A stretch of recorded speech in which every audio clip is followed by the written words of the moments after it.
जय श्री राम, जय हनुमान। बहुत समय पहले की बात है। उज्जैन नगरी में, जो कि भगवान शिव की पवित्र नगरी है, एक बहुत ही प्रतिष्ठित ज्योतिषी रहता था। उसका नाम था पंडित विश्वनाथ शर्मा। विश्वनाथ वेदों और शास्त्रों का महान ज्ञाता था। उसने बचपन से ही संस्कृत का अध्ययन किया था। उसने ज्योतिष शास्त्र में इतनी महारत हासिल की थी कि दूर दूर से राजा महाराजा उससे अपना भविष्य जानने आते थे। विश्वनाथ की जो भी भविष्यवाणी होती वो अक्षरशः सत्य होती थी। लोग कहते थे कि उसकी जीभ पर सरस्वती का वास है, इसी कारण उसकी ख्याति दूर दूर तक फैली हुई थी। विश्वनाथ बहुत धनवान था। उसके पास शहर में एक बड़ा 3 मंजिला मकान था। नौकर चाकर थे, हर सुख सुविधा थी।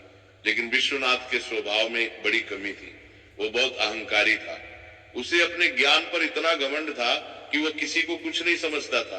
वो सोचता था कि इस दुनिया में मुझसे बड़ा ज्ञानी कोई नहीं है। विश्वनाथ की एक पत्नी थी जिसका नाम शांता था।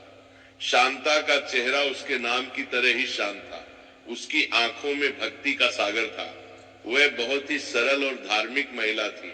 उसके मन में किसी के प्रति कोई बुरा भाव नहीं था। वह हनुमान जी की बहुत बड़ी भक्त थी। उसके दिन की शुरुआत हनुमान जी के नाम से होती थी और समाप्ति भी हनुमान जी के नाम से होती थी। वह रोज सुबह स्नान करके स्वच्छ वस्त्र पहनती, फिर शहर के बाहर स्थित प्राचीन हनुमान मंदिर जाती। उस मंदिर में बहुत पुरानी हनुमान जी की मूर्ति थी। कहते वो मूर्ति स्वयंभू थी। शांता उस मंदिर में घंटों बैठी रहती। वह हनुमान चालीसा का पाठ करती। कभी कभी वो इतने भाव में खो जाती कि उसे समय का पता ही नहीं चलता था। लेकिन विश्वनाथ को यह सब पाखंड लगता था। जब भी शांता मंदिर से लौटती, विश्वनाथ उसका मजाक उड़ाता। वो कहता, भक्ति और पूजा पाठ ये सब अनपढ़ लोगों के लिए है। जिन्हें ज्ञान नहीं होता वे भगवान की शरण में जाते हैं। मैं तो ज्ञानी हूं। मुझे ग्रहों नक्षत्रों का ज्ञान है, मुझे वेदों का ज्ञान है। मेरे लिए भगवान और ये सब कोई मायने नहीं रखता। सब कुछ विज्ञान है। ग्रहों की चाल से सब कुछ तय होता है। शांता चुपचाप सुनती रहती। उसे अपने पति की ये बातें बहुत बुरी लगती थी, लेकिन वह कुछ कहती नहीं थी। वो जानती थी कि अगर वो कुछ कहेगी तो विश्वनाथ और भी ज्यादा क्रोधित हो जाएगा। इसलिए वो चुप रहती और मन ही मन हनुमान जी से प्रार्थना करती। एक दिन शांता ने विश्वनाथ से बहुत प्यार से कहा, स्वामी कल मंगलवार है, ये हनुमान जी का दिन है। आप भी मेरे साथ हनुमान मंदिर चलिए और भगवान को प्रणाम कराइए। आपको बहुत शांति मिलेगी, मन को सुकून मिलेगा। नाथ ने जोर से हंसते हुए कहा, अरे भोली औरत, तुम जाओ अपनी पूजा पाठ करो। मुझे इन सब चीजों में विश्वास नहीं है। मैं तो केवल विज्ञान और तर्क में विश्वास रखता हूँ। हनुमान जी या कोई और देवता, ये सब तो लोगों की कल्पना है। कोई भगवान नहीं होता। ये सब मन का भ्रम है। शांता को अपने पति की ये बातें सुनकर बहुत दुख होता। उसकी आंखों में आंसू आ जाते, लेकिन वो चुप रहती।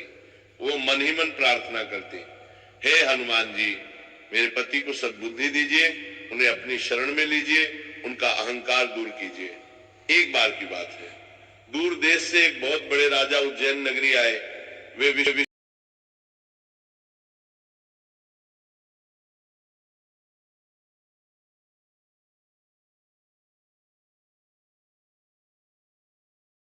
सारा धन दिया, सोने की मोहरें दी, कीमती वस्त्र दी, हीरे जवाहरात दी।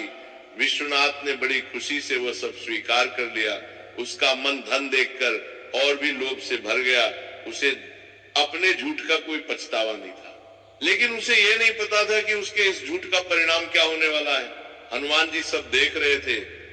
वे ये देख रहे थे कि कैसे एक ज्ञानी व्यक्ति अपने लालच के कारण झूठ बोल रहा है, कैसे वो अपने ज्ञान का दुरुपयोग कर रहा है। कुछ महीने बीत गए। विश्वनाथ अपनी धन दौलत में मस्त था।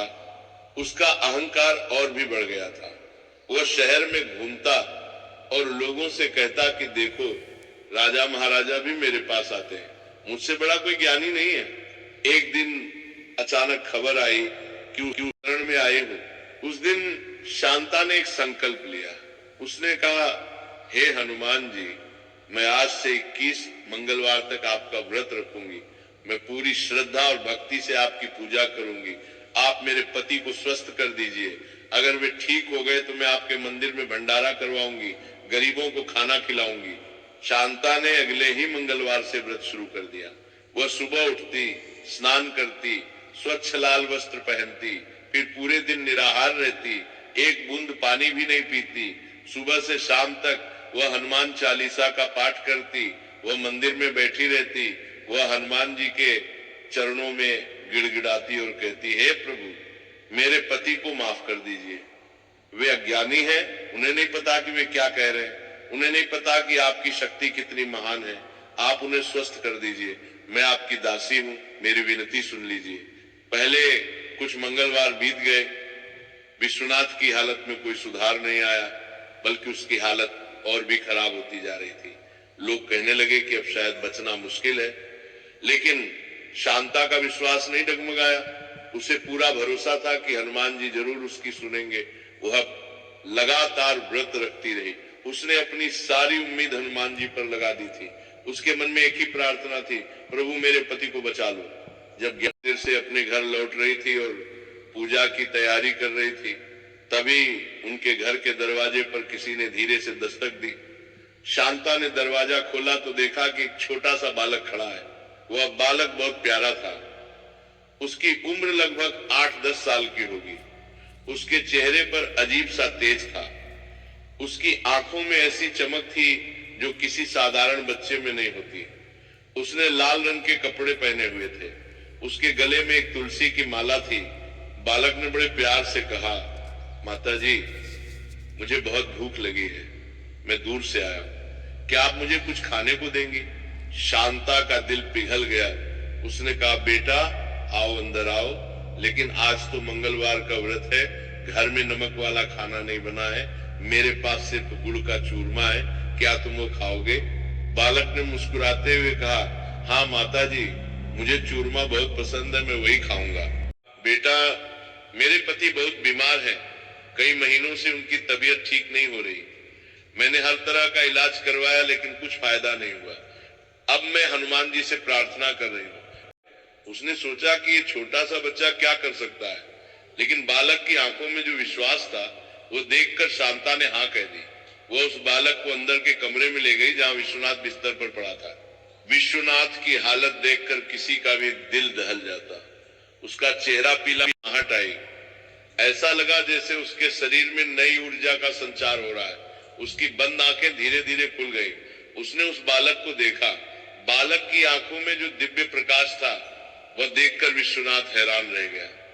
वो कुछ कहना चाहता था लेकिन उसकी आवाज नहीं निकल रही थी। बालक ने मुस्कुराते हुए कहा, पंडित जी, आपको अपने ज्ञान पर बहुत घमंड था ना? आपको लगता था कि भगवान और भक्ति ये सब झूठ है? आपने अपनी पत्नी का मजाक उड़ाया था जब वो हनुमान जी की पूजा करने जाती थी। का शरीर अचानक एक दिव्य प्रकाश में बदलने लगा। पूरा कमरा रोशनी से भर गया। शांता और विश्वनाथ दोनों ने देखा कि वो बालक धीरे धीरे गायब हो रहा है। उस प्रकाश में एक पल के लिए उन्हें हनुमान जी का विशाल रूप दिखाई दिया। लाल रंग का शरीर, लंबी पूंछ।